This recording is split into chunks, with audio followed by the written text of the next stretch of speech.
Welcome to CCTV News, your premier source for local and international news. From the streets of Kingston to the capitals of the world, we are ready to cover you stories that shape our world.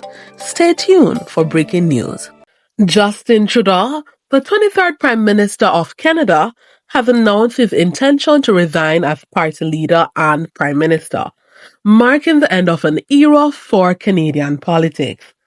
This shocking decision comes after nearly 10 years in office, during which Trudeau has led the country through significant events and challenges. According to Trudeau, the Liberal Party will now select a new leader through a robust nationwide competitive process, which he believes will give Canadians a real choice in the next election. We are at a critical moment in the world. You all know I'm a fighter. Every bone in my body has always told me to fight because I care deeply about Canadians. I care deeply about this country, and I will always be motivated by what is in the best interest of Canadians. And the fact is, despite best efforts to work through it, Parliament has been paralyzed for months after what has been the longest session of a minority parliament in Canadian history. That's why this morning I advised the Governor-General that we need a new session of Parliament. She has granted this request that if I'm having to fight internal battles, I cannot be the best option in that election. A new Prime Minister and leader of the Liberal Party will carry its values and ideals into that next election. I'm excited to see the process unfold in the months ahead. We were elected for the third time in 2021 to strengthen the economy post-pandemic and advance Canada's interests in a complicated world. And that is exactly the job that I and we will continue to do for Canadians. Today, the Liberals have a party meeting scheduled. If he waits till Wednesday, the optics will be bad. It will look like the party forced him out during the meeting, which is why Justin Trudeau is resigning today. So what happens now? Well, Trudeau is not leaving in a flash. He wants to stay on until a new leader is elected. And how long would that take? Between 3 to 4 months. But the Liberals may not have that sort of time. Canada's Parliament was supposed to convene later this month and the opposition had planned a no-confidence vote. But Trudeau is trying to delay it.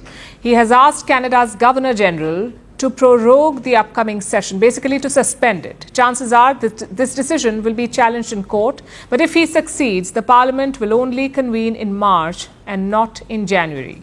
The idea is to give the Liberals, that is his party, some more time to hold a contest and find the best replacement for Trudeau.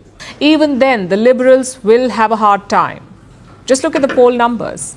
Trudeau's Liberal Party is at 21%. The Conservatives are at 44%. That's a massive lead for the opposition party. So good luck to Trudeau's replacement.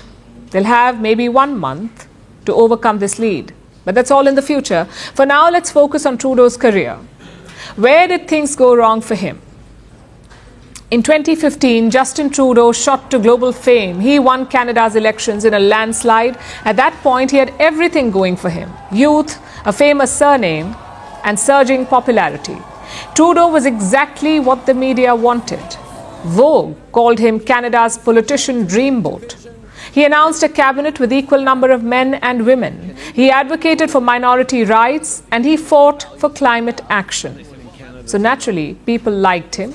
But if you look past the activism, one thing becomes quite clear. Justin Trudeau was not a good administrator, nor was he a savvy politician.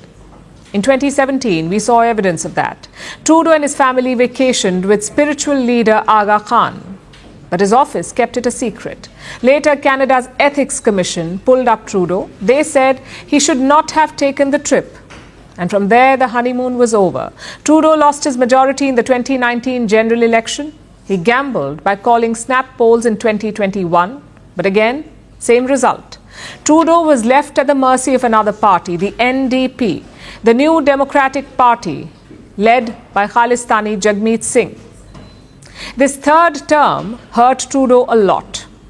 At home, his handling of the pandemic came under criticism, especially his vaccine mandates.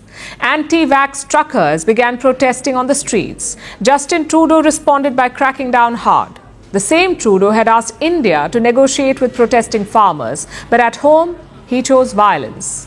And that's just one example of his hypocrisy. The pandemic also saw rising inflation in Canada. It reached more than 8% by mid-2022. And that's when the opposition smelled blood. They blamed the inflation on Trudeau's signature policies, especially his carbon tax. As Trudeau prepares to step down, Canadians are left wondering what this means for the country's future. The Liberal Party will need to quickly coalesce around a new leader, who will then face the challenge of leading the party into the next election. Thank you for watching. If this kind of video resonated with you, don't forget to like, share, and subscribe. See you in the next video.